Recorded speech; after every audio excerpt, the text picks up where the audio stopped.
नमस्कार दोस्तों, आज के वीडियो में हम समझेंगे कि लेटेस्ट अपडेट लीगल अपडेट के बारे में, जो कि आया है कि धारा 319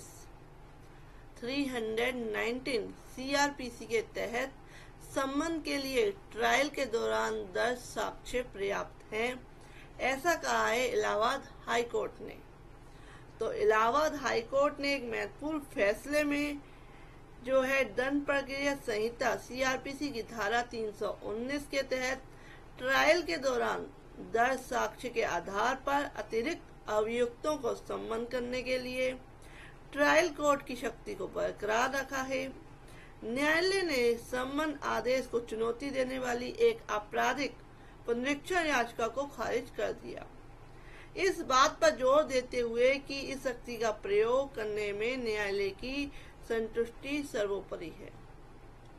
मामले की पृष्ठभूमि क्या है, उसे डिटेल में समझते हैं कि मुकदमा आपराधिक पुनरीक्षण संख्या 809/2024 चेतराम संशोधनवादी द्वारा उत्तर प्रदेश राज्य और एक अन्य के खिलाफ दायर किया गया था। पुनरीक्षण में आपराधिक मामला संख्या 321/2018 में अतिरिक्त जिला और सत्र न्यायाधीश FTC द्वितीय बहराइच द्वारा पारित दिनांक 15/5/2024 के आदेश को चुनौती दी गई थी। मूल मामला अपराध संख्या 117/2018 से उत्पन्न हुआ था, जो पुलिस स्टेशन हरदी जिला बहराइच में भारतीय दंड संहिता की धारा 307, 452, 452, 323 और 506, 323 एंड 506 के तहत पंजीकृत किया गया था।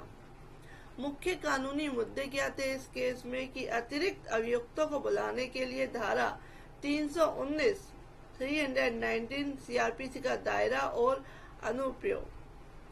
सेकंड था कि धारा 319 सीआरपीसी के तहत शक्ति का प्रयोग करने के लिए आवश्यक साक्ष्य की प्रकृति। थर्ड नंबर पे था कि क्या धारा 319 सीआरपीसी के तहत अभियुक्त को बुलाने के दौरान जांच के दौरान एकत्र की गई सामग्री पर विचार किया जाना चाहिए। न्यायालय का निर्णय और अवलोकन करने के बाद न्यायमूर्ति अब्दुल मोइन, जिन्होंने मामले की अध्यक्षता की, ने ट्रायल कोर्ट के आदेश को बरकरार रखते हुए पुनरीक्षण याचिका को खारिज कर दिया। न्यायालय ने कई महत्वपूर्ण टिप्पणियां की। पहला, सम्मन जारी करने की शक्ति। न्यायालय ने इस बात पर जोर दिया कि संहिता की धारा 319 के तहत शक्तियों के प्रयोग का दायरा न्यायालय में निहित है, अर्थात सम्मन जो है जारी करने की शक्ति केवल न्यायालय की है। नेक्स्ट पॉइंट था कि आवश्यक साक्ष्य पर हरदीप सिंह बनाम पंजाब राज्य में सर्वोच्च न्यायालय के निर्णय का हवाला देते हुए न्यायालय ने कहा कि इस प्रकार साक्ष्य परीक्षा के दौरान दिए गए साक्ष्य तक सीमित है। नेक्स्ट थर्ड पे कहा गया न्यायालय की संतुष्टि पर। न्यायालय ने कहा कि संहिता की धारा 319 के तहत शक्ति के प्रयोग के लिए पूर्व शर्त न्यायालय की संतुष्टि है, ताकि वह ऐसे व्यक्ति के विरुद्ध कार्रवाई कर सके जो अभियुक्त है, लेकिन जिसके विरुद्ध साक्ष्य मौजूद है। नेक्स्ट कहा कि जांच सामग्री पर विचार करने पर। जांच सामग्री पर विचार करने के बारे में पुनरीक्षणकर्ता के तर्क को संबोधित करते हुए न्यायालय ने यशोधन सिंह बनाम उत्तर प्रदेश राज्य में सर्वोच्च न्यायालय के निर्णय का हवाला दिया, जिसमें कहा गया कि ऐसी सामग्री केवल पुष्टि के लिए धारा 319 सीआरपीसी के तहत शक्ति का प्रयोग करने के लिए न्यायालय में दर्ज किए जाने के साक्ष्य का समर्थन करने के लिए उपयोग की जा सकती है। न्यायालय ने इस केस में निष्कर्ष निकाला कि आरोपित आदेश में कोई विकृति नहीं है, क्योंकि ट्रायल कोर्ट ने परीक्षाकर्ता को बुलाने के लिए प्रथम दृष्टया संतुष्टि पर पहुंचने के लिए अभियोजन पक्ष के गवाहों 1, 2 और 3 के बयानों पर विचार किया था।